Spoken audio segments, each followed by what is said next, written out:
Hello everyone. It's been a long time. A couple of reasons for that. First and foremost, I've recently started my own business about 2 months ago, and I've been having to work 2 jobs just to maintain my level of income. So it's been a little bit hectic in terms of spare time. So work has slowed down significantly on this. But another aspect to that is we've done all the easy stuff. It's fairly easy to build a console room, well, in comparison. And to build a console, and to come up with an interior design, interior layouts of rooms. You can reuse old assets. You can import old assets from your old projects, like I have been doing. And it's fairly quick to build something, especially when you've got those assets there.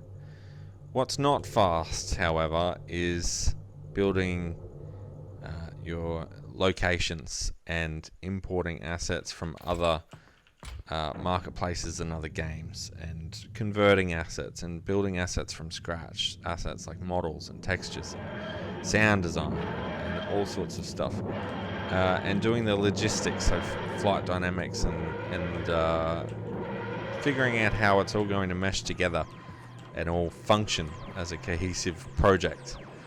And that's what we've been working on recently. So recently, I want to say in the past couple of weeks, we've been working on creating a script that will allow us to convert, without too much effort, a model from Unreal Engine 4 and its marketplace. So what that means is that we can relatively easy, within a few hours, take an asset pack from Unreal Engine 4's marketplace and convert it to Source 2, and build an environment from within Source 2 using those assets. You could do them manually. You could make all the models manually, make all the textures manually, and there is a little bit of cheekiness involved in using pre-made assets to create a project like this. But I'm a sole developer, just making a map, just making a experience.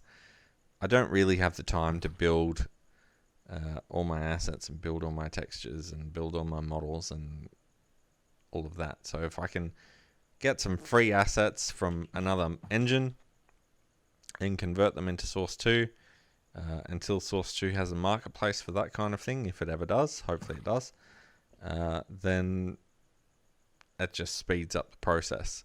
So this is a free asset pack from the Unreal Engine 4 marketplace that has been converted to Source 2. All of its associated textures and texture settings and effects have been converted over too. And this is just a quick environment that was pretty much provided as a test environment. So very cool that we're able to then break this down and take the assets from this and create our own environments, such as the next environment I'm about to show you.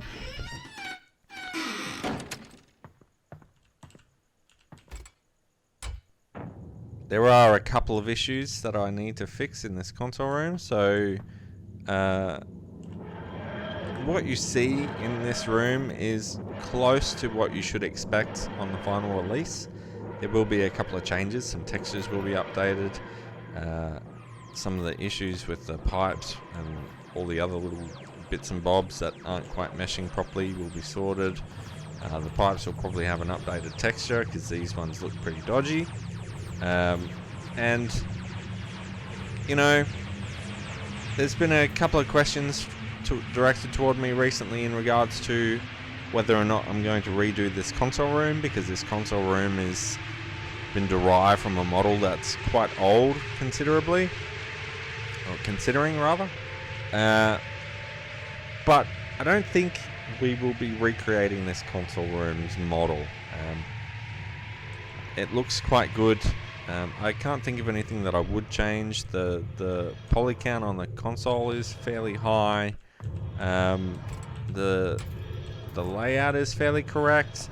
The texturing and the colors of all the bits and bobs on the console themselves are not accurate. I haven't turned my attention to that yet. That's going to be a really daunting task to model, to retexture all of these little knobs and buttons and stuff. But essentially what you see in here will be very close to what you'll get in the final release.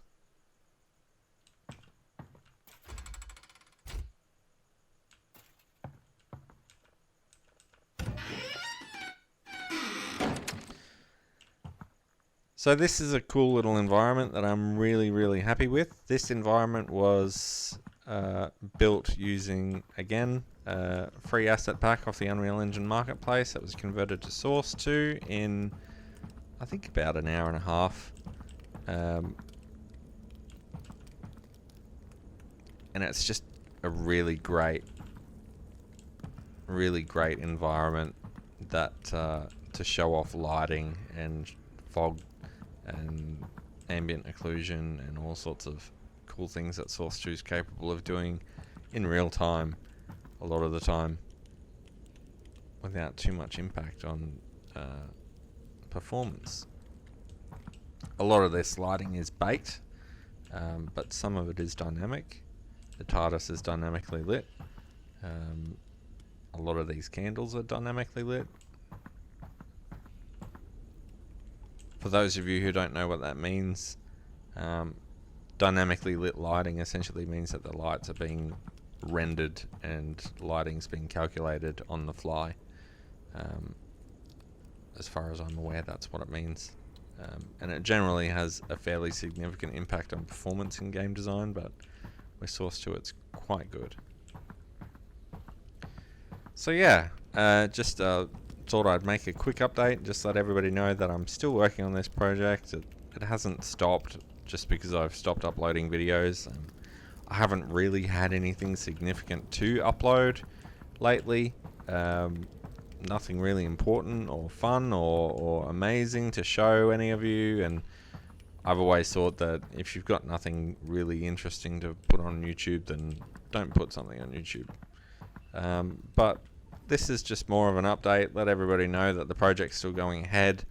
If you want more frequent updates, please feel free to join our Discord. It's a creators Discord. There are a bunch of people on there who are creating their own projects, creating their own assets, and even learning to create their own assets and learning to create their own models as complete newbies. So if it's something you do, or if it's something you're interested in doing, and you're into Doctor Who, then join up. It's filled with really good people. Everybody's really eager to help, and I post on there frequently in terms of updates, and that's probably the best way to get updates. Otherwise, I hope this little sneak peek at some of our environments that we've been using to test our environments with make you happy. You will likely see these, not these rooms, but these assets, these walls, these lights, these torches, what you see in this room in some sense in the final release. I really like them, even though they're just free assets from the UE4 store. They look really cool. It's an interesting concept to have such a dark and dingy dungeon as a destination for Doctor Who, but nonetheless, it's been done before, so why not do it again? Thanks everyone for watching. I hope this has been at least mildly interesting or entertaining. Again, if you are looking to chat or want some more frequent updates, join our Discord. Link will be in the description. Thanks everyone.